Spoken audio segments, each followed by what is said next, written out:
പാഠം 711 ചട്ടപ്രകാരം നടത്തേണ്ട കാര്യങ്ങൾ.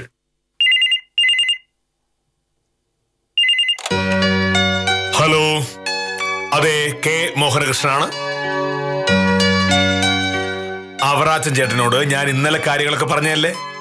നിങ്ങൾ വന്ന് ചോദിക്കുമ്പോൾ ഓരോ സർട്ടിഫിക്കറ്റുകൾ വെറുതെ എഴുതി തരാനല്ല ഞാൻ വില്ലേജ് ഓഫീസറായിട്ട് അവിടെ ഇരിക്കുന്നത്. ഞാൻ പറഞ്ഞ സകല കടലാസുകളും ഹാജരാക്കാതെ അവറാച്ചൻ ചേട്ടന് ഒരിക്കലും കൈവശ അവകാശ സർട്ടിഫിക്കറ്റ് കിട്ടാൻ പോകുന്നില്ല.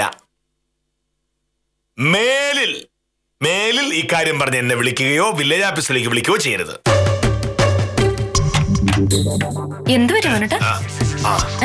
ഒരു കാര്യം പറഞ്ഞാൽ മനസ്സിലാകില്ല എന്ന് വെച്ചാൽ എന്ത് ചെയ്യാനാ? ടൗണിൽ പെയിന്റ് കട നടത്തുന്ന അവറാച്ചൻ ചേട്ടനാ വിളിച്ചത്.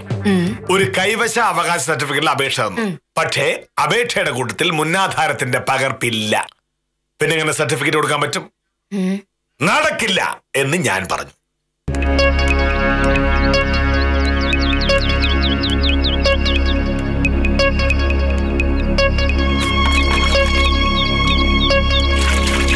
നമസ്കാരം സാർ. നമസ്കാരം. എന്താ കാര്യം? ഞാൻ മിനിഞ്ഞാന്ന് വില്ലേജ് ഓഫീസിൽ വന്നിരുന്നു. സാറിന് ഓർമ്മ? മിനിഞ്ഞാന്ന് ഒരുപാട് പേര് വില്ലേജ് ഓഫീസിൽ വന്നിരുന്നു. ഇപ്പോ ഇവിടെ വന്ന് എന്തിനാണെന്ന് പറയൂ. എന്റെ പേര് വിഷ്ണു, അച്ഛന്റെ പേര് കുന്നുംപുറത്ത് പരമേശ്വരൻ.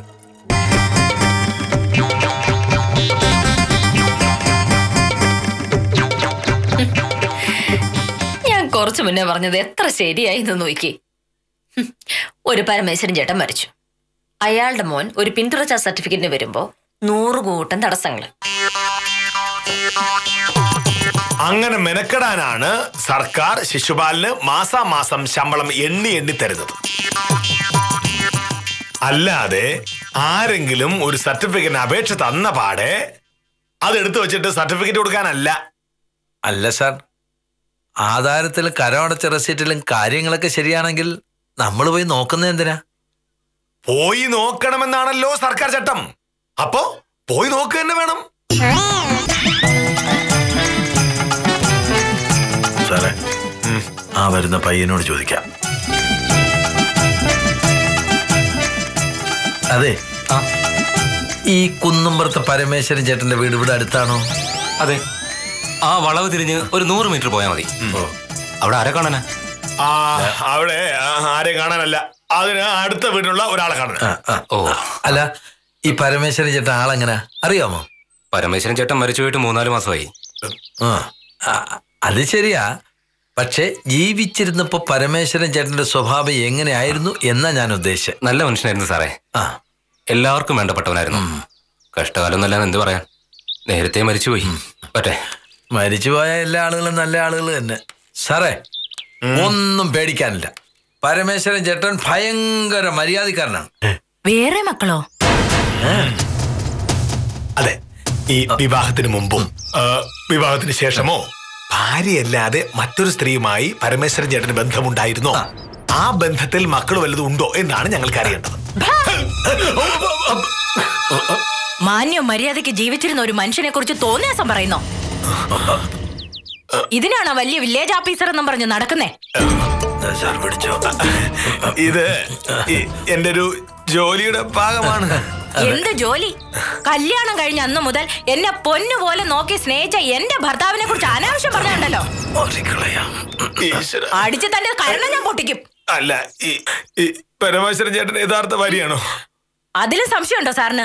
അല്ല. കഷ്ടം. വലിയ വില്ലേജ് ഓഫീസർ എന്നും പറഞ്ഞ് നാട്ടുകാരെ പറ്റി അപവാദം പറഞ്ഞുകൊണ്ട് നടക്കുന്നത് എന്തിനാ സാറേ? പോയി തൂങ്ങി ചത്തൂടെ.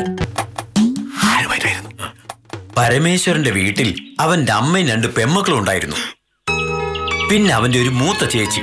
എല്ലാ സ്ത്രീകളായിരുന്നു. അവരൊക്കെ ആയവ നല്ല ബന്ധത്തിലായിരുന്നു. ആ ബന്ധമല്ല ചോദിച്ചത്, അവിഹിത ബന്ധം. അങ്ങനെ വലുതുണ്ടായിരുന്നു. ആ ബന്ധത്തിൽ മക്കളുണ്ടോ? അത് പറയണ്ടേ? ഉണ്ട് സാറേ. അവന് ദേവികുളത്തൊരു പെണ്ണുമായി ചില ബന്ധങ്ങളുണ്ടായിരുന്നു. ആ ബന്ധത്തിൽ മക്കളും ഉണ്ട്. ഉണ്ടോ? പിന്നല്ലാതെ. അതീ നാട്ടുകാർക്കൊന്നും അറിയില്ല. അങ്ങനെയുണ്ട്. പക്ഷെ പരമേശ്വരൻ എന്നോട് സത്യം പറഞ്ഞിട്ടുണ്ട്. ആ ബന്ധത്തിൽ എത്ര മക്കളുണ്ടായിരുന്നു? 10-15 മക്കളുണ്ട്. 15? ആ പിന്നെ കട്ടപ്പനയിലുള്ള ഒരു സ്ത്രീയുമായി അടുപ്പമുണ്ടായിരുന്നു.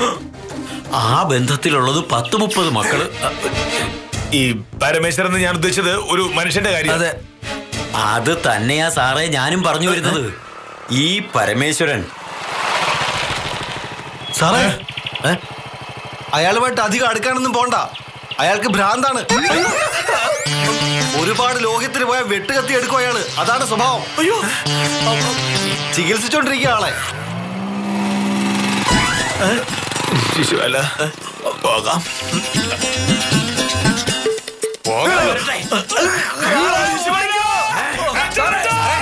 സാറേ പോലെ